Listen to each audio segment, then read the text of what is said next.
Imagine waking up one morning to find the world you've built, everything your family has fought for and preserved for generations, slipping away before your very eyes.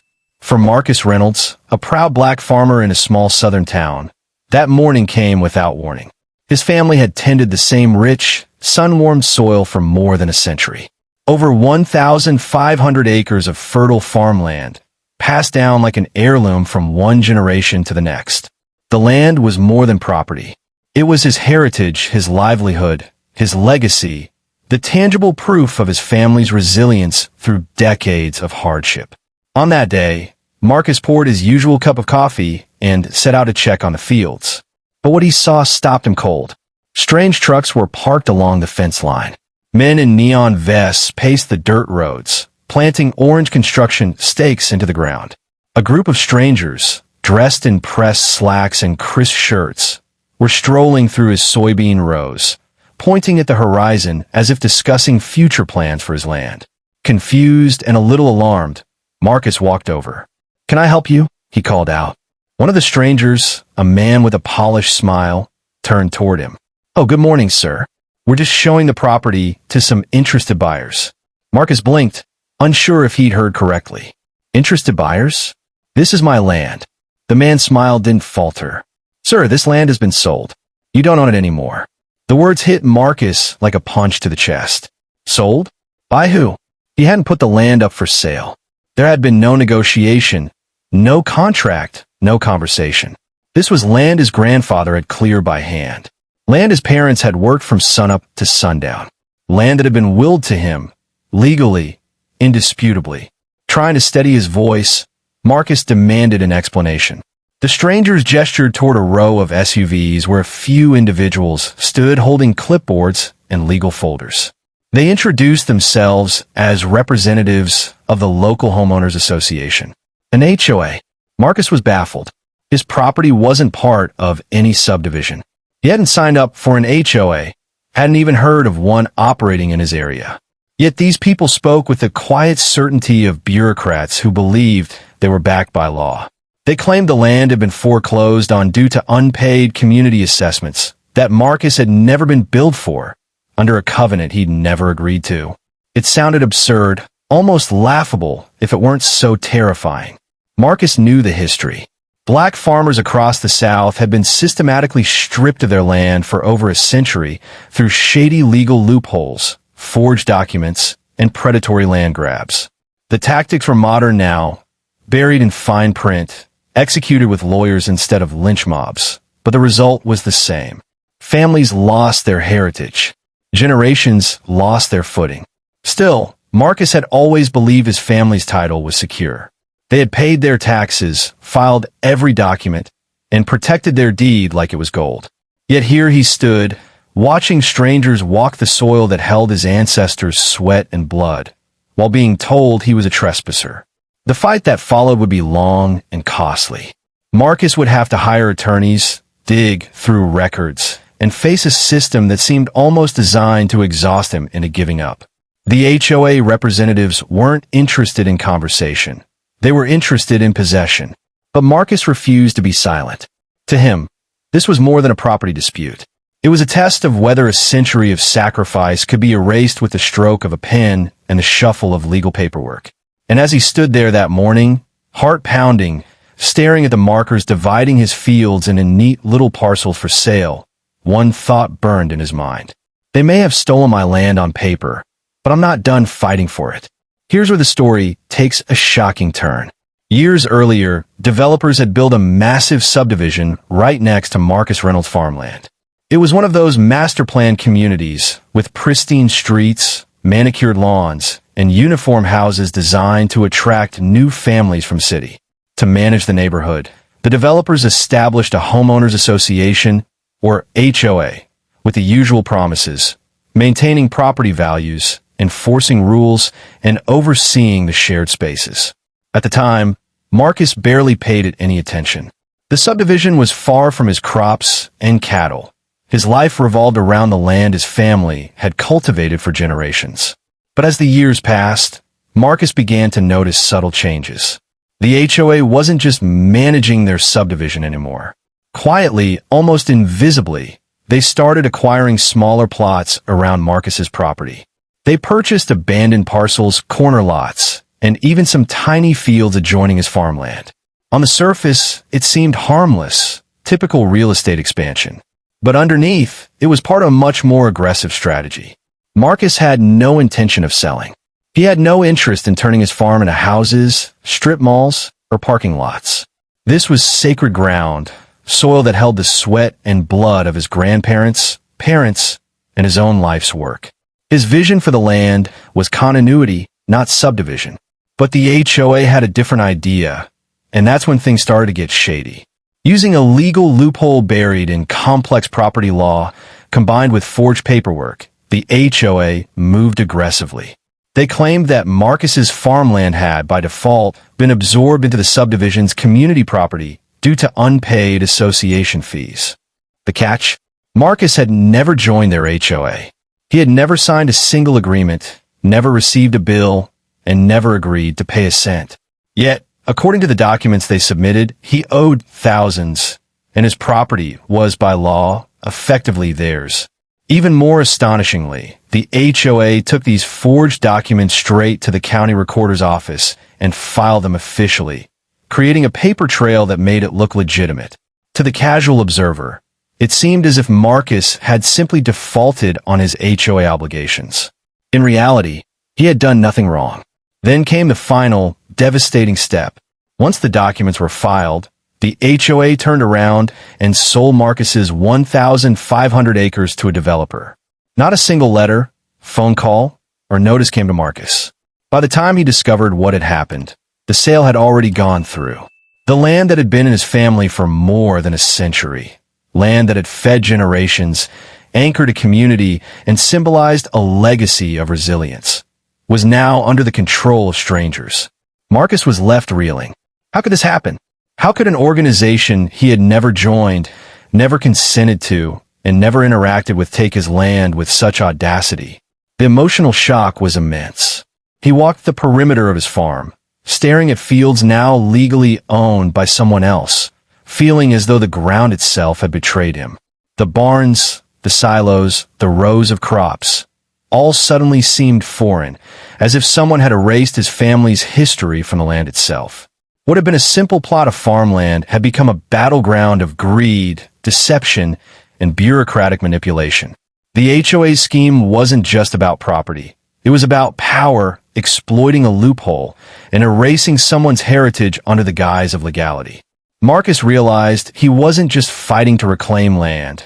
He was fighting to reclaim justice, dignity, and the memory of generations who had built a life from. Most people in Marcus Reynolds' position might have felt hopeless.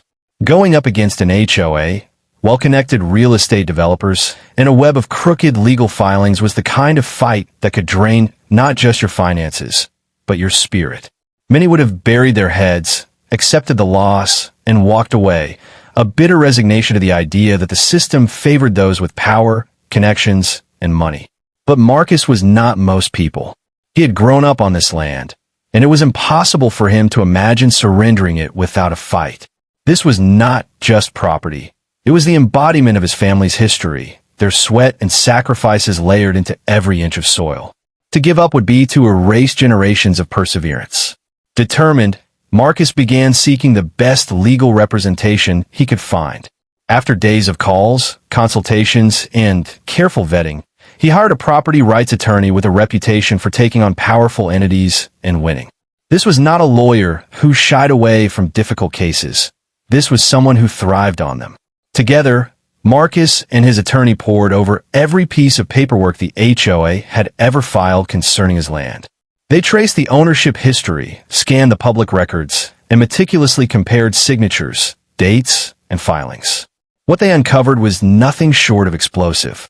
Every step the HOA had taken to claim Marcus' land was tainted with fraud. There were multiple forged signatures on critical documents, making it appear as if Marcus himself had agreed to join the HOA and owed back fees he never knew existed. There were false claims of unpaid assessments, billing entries that were created out of thin air to support their story. Even more shocking were the so-called meeting notes, backdated records suggesting that the HOA had held meetings in which Marcus had allegedly consented to terms. In reality, no such meetings had occurred. The entire scheme was a carefully orchestrated fiction designed to make Marcus' land appear legally theirs. Armed with this evidence, Marcus' attorney filed suit, taking the case to court. The legal battle was intense, but the facts were overwhelmingly on Marcus' side. When the case was finally heard, the judge did not merely rule in his favor. He was visibly furious at the HOA's brazen misconduct. The court denounced the actions as a deliberate and illegal attempt to steal property, and the judge ordered that full ownership of the 1,500 acres be restored to Marcus immediately. The victory was monumental. The land, which had been stolen through deception and bureaucratic trickery, was officially returned to its rightful owner. Marcus had reclaimed not just acres of soil, but the legacy of his family, the fruits of generations of hard work, and a sense of justice that had been nearly snatched from him. But here's the twist: Marcus didn't stop there. This wasn't just about personal victory. It was about sending a message. He knew that countless others could fall victim to similar schemes if no one spoke out. With the same determination that had driven him to fight for his own land, Marcus decided to take action against the system that allowed such theft to occur. He began speaking publicly, sharing his story in local newspapers, community forums, and interviews. Marcus worked with lawmakers and advocacy groups to expose loopholes in property laws and HOA regulations that enabled fraud. He partnered with organizations dedicated to protecting farmers, minorities, and vulnerable landowners, helping them understand their rights and how to defend their property. In a sense, Marcus' battle had transformed him from a man defending his family farm into a leader fighting for justice on a much larger scale. The land was his, but the mission had expanded to ensure that no one else would have to face the nightmare of losing their home and heritage through lies and legal trickery. Marcus' story is a testament to resilience, courage, and the power of standing up against injustice, proving that with determination, knowledge, and the right allies, even the most overwhelming odds can be overcome. In the process of investigating the HOA's fraudulent claims, Marcus Reynolds stumbled upon something both shocking and fascinating. As he and his attorney carefully combed through old land records, survey maps, and property deeds, a startling pattern began to emerge. The very land the HOA had been using for its operations, the clubhouse, the swimming pool, even the tiny plots under several of the members' homes, was technically sitting on a portion of Marcus' original farmland. It was almost poetic. The people who had tried to strip him of his family's heritage were, unknowingly, living and operating on land that didn't legally belong to them. The more he dug, the clearer it became that the HOA's own foundation was built on fraud. Their claims to these parcels were based on the same forged deeds and backdated documents that had been used to justify taking Marcus' land. In other words, the legal footing the HOA had been standing on was now entirely null and void. Legally speaking, that meant Marcus owned it all, every square foot of it. At first, Marcus could hardly believe it. The idea that the very people who had tried to steal from him were actually trespassing, by accident or design, felt almost like a scene from a movie. Yet the law was clear. Ownership was his, confirmed by the court's prior ruling on the fraudulent deeds. This wasn't revenge fantasy. This was reality. With careful planning, Marcus decided to act. But he wasn't interested in petty retribution. Instead, he saw an opportunity to assert control over his land and reclaim the power that had been taken from him. With the court's approval, he began putting these properties up for sale. Not just the empty plots, but also some of the homes that were occupied by former HOA board members and other residents who had aligned themselves with the association's corrupt practices. Some of the houses sold quickly, purchased by people outside the HOA with no interest in joining or adhering to its rules. These buyers were eager for a fresh start, unaware of the irony that the former HOA members had unwittingly helped facilitate the sale of their own former neighbors' homes. For other properties, Marcus chose to rent them out, setting prices that reflected the value of the land and its history, prices that made the former HOA leaders absolutely furious. Suddenly, the people who had tried to claim his land for themselves were now paying him rent every month, a tangible reversal of fortune that was impossible to ignore. Marcus took a quiet satisfaction in these developments, but he wasn't motivated by malice. For him, it was about justice and balance. The same people who had once wielded power over his life were now subject to the rules of property ownership they had tried to circumvent. It was a poetic form of accountability. The law, finally, had sided with the rightful owner, and he had used it wisely. Neighbors, friends, and even some former opponents watched in astonishment. Marcus had turned a near catastrophe into a story of triumph, not just reclaiming what was rightfully his, but asserting his authority in a way that left a clear message. Corruption, deception, and greed had consequences. At the same time, Marcus continued to farm the land, maintain the fields, and preserve the legacy that had been in his family for more than a century. The new tenants and homeowners respected the history of the place, aware that they were part of a larger story about resilience, justice, and standing up to those who would exploit the system. Imagine it. The very people who had attempted to steal his inheritance were now, quite literally, contributing to his prosperity. Every rent check, every property sale, every acknowledgement of his legal ownership was a reaffirmation of the principle Marcus had fought for all along, that integrity, courage, and persistence could overcome even the most brazen attempts at theft. In the end, Marcus had done more than reclaim his land. He had rewritten the rules of the game in his favor, and in doing so, created a lasting lesson about justice, accountability, and the power of standing firm against corruption. In the end, Marcus Reynolds didn't just reclaim his land, he reclaimed justice. The fight had been grueling, emotionally draining, and, at times, almost impossible to navigate. Yet the court's rulings, combined with his dogged persistence, set off a chain reaction that completely upended the power the HOA once wielded. Multiple members of the association, caught red-handed in their fraudulent schemes, were charged with fraud.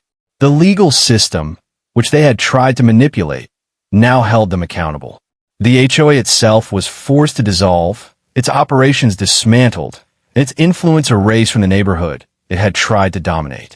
Even the developer who had eagerly purchased Marcus land and who had been complicit in the fraudulent filings reconsidered future projects in the area. The news of Marcus' legal victory, combined with the public exposure of the HOA's corruption, made further dealings risky and highly scrutinized. For the first time in years, Marcus felt a sense of true closure. His land, his family legacy, and the surrounding area were no longer under the shadow of predatory schemes. But Marcus' vision didn't stop at personal victory. He recognized that what had happened to him wasn't an isolated incident. Across the country, countless black landowners, small farmers, and vulnerable property holders were facing similar threats from aggressive HOAs, developers, and legal loopholes designed to exploit them. Marcus saw an opportunity to turn his painful ordeal into a force for good. He founded a nonprofit dedicated to helping landowners protect themselves from predatory HOAs and unscrupulous developers. The organization provides legal resources, guidance on property rights, and advocacy for legislative reform. Marcus' story became a beacon, a cautionary tale, and a roadmap for others, showing that vigilance, legal knowledge, and persistence could protect not just land, but generational wealth and heritage. The story went viral, resonating far beyond his small town. People were captivated not only by the poetic justice of Marcus' victories, reclaiming his land, profiting from the properties the HOA had misused, and seeing the very people who tried to steal from him now paying rent to him, but also by the larger social message. Land theft through fraudulent paperwork is a real and ongoing problem, even in modern America, and Marcus' case highlighted the urgent need for awareness and reform. Today, Marcus farms his 1,500 acres alongside his children and grandchildren. They work the same soil that his grandparents once tilled, planting crops, raising livestock, and maintaining the fields with care and pride. The land is no longer just property. It is a living legacy, a place where history, family, and hard work converge. Every time Marcus drives past the former HOA clubhouse, now repurposed as a farm equipment shed, he smiles, reflecting on the journey from fear and uncertainty to empowerment and triumph. They thought they could take what was mine, Marcus says with quiet confidence. Instead, I took back more than they ever imagined. Marcus' story is more than a tale of land theft and legal battles. It is a testament to resilience, courage, and strategic thinking. It illustrates that standing up against corruption is not only about defending property, but about asserting dignity, legacy, and justice.